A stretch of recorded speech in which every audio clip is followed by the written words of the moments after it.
नमस्कार साथियों, आज हम बात करेंगे राजस्थान के इतिहास के बारे में, महत्वपूर्ण प्रश्न और उनकी व्याख्या के बारे में भी बात करेंगे। ठीक है, तो बहुत ही महत्वपूर्ण प्रश्न होने वाले हैं। तो बिना टाइम गवाए शुरू करते हैं। पहला प्रश्न आता है, अलाउद्दीन खिलजी ने राजस्थान के किस राज्य के विरुद्ध सैनिक अभियान एक दासी गुलबिहिस्त के नेतृत्व में भेजा था? ठीक है, तो इसका सही उत्तर होगा जालोर। ठीक है, इसकी व्याख्या के बारे में बात करते हैं। इससे संबंधित, उस समय जालोर पर चौहान वंश के प्रतापी शासक कान्हड़ देव का शासन था, जिसके पुत्र का नाम वीरमदेव था। वीरमदेव से अलाउद्दीन खिलजी की पुत्री फिरोजा प्रेम करती थी, लेकिन कान्हड़ देव ने इस विवाह से इनकार कर दिया था। तब अलाउद्दीन खिलजी ने फिरोजा को एक दासी गुलबिहिस्त के नेतृत्व में एक सेना भेजी थी। वीरमदेव युद्ध में मारा जाता है तथा फिरोजा यमुना नदी में कूद जाती है। इस प्रेम कहानी का जन्मदाता मोहनोत नैंसी है। ठीक है, नेक्स्ट।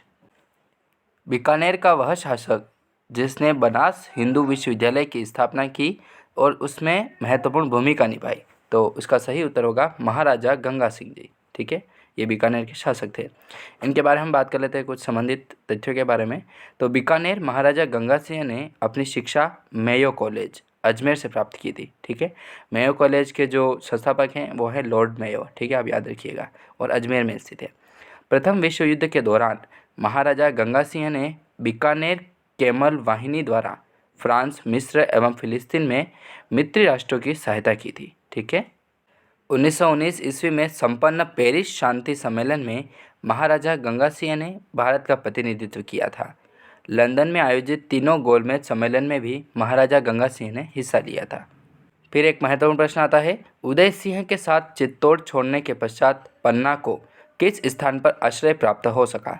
तो इसका सही उत्तर होगा कुंभलगढ़ में। ठीक है, कुंभलगढ़ जो दुर्ग है उसमें पन्ना को आश्रय प्राप्त हुआ था उदय सिंह के साथ चित्तौड़ छोड़ने के बाद।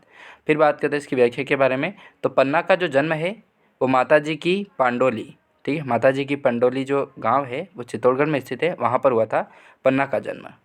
पन्ना उदय सिंह की दाई माँ थी। जब दासी पुत्र बनवीर उदय सिंह को मारने आया तो पन्ना ने अपने पुत्र चंदन का बलिदान करके उदय सिंह को बचाया था। पन्ना ने उदय सिंह को कुंभलगढ़ के किलेदार आशा देवपुरा के पास भेज दिया था। ठीक है, प्रश्न नंबर 4 है, अजमेर के किस शासक को चौहान शिलालेखों में मतंगा कहा जाता है? चौहान शिलालेख जो हैं उन्हें मतंगा कहा जाता है। अजमेर का ऐसा कौन सा शासक था? तो इसका सही उत्तर होगा विग्रहराज द्वितीय। ठीक है, विग्रहराज द्वितीय जो हैं वो अजमेर के शासक थे। इनको चौहान शिलालेखों में मतंगा कहा गया है। तो इसके बारे में, व्याख्या के बारे में बात करते हैं। विग्रहराज द्वितीय प्रारंभिक चौहान शासकों में सबसे प्रतापी शासक था। इसके समय अंकित हर्षनाथ अभिलेख 973 ईस्वी में उसके शासनकाल की विस्तृत जानकारी मिलती है। विग्रहराज द्वितीय ने गुजरात के चालुक्य शासक मूलराज प्रथम को पराजित करके कंथा दुर्ग में शरण लेने को विवश किया था।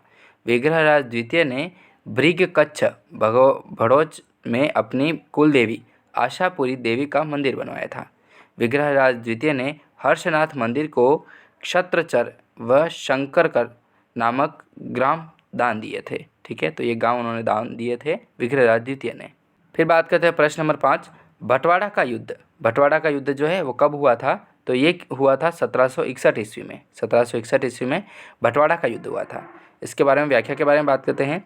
तो जयपुर के राजा माधो सिंह व कोटा के राजा शत्रुसाल के समय रणथंभौर पर आधिपत्य को लेकर 1761 ईस्वी में बंटवाड़ा का युद्ध हुआ था। ठीक है, तो ये हुआ था जयपुर के राजा माधो सिंह व कोटा के राजा शत्रुसाल के मध्य। ठीक है, इस युद्ध में कोटा राज्य की विजय हुई थी। ठीक है, कोटा राज्य के जो शत्रुसाल है उनकी विजय हुई थी। ठीक है, रणथंभौर पर आधिपत्य को लेकर हुआ था बंटवाड़ा का युद्ध। ठीक है दोस्तों, तो ऐसे ही महत्वपूर्ण प्रश्नों के लिए लाइक एंड सब्सक्राइब जरूर करें। मिलते हैं नेक्स्ट वीडियो में, तब तक के लिए जय हिंद, जय भारत, वंदे मातरम।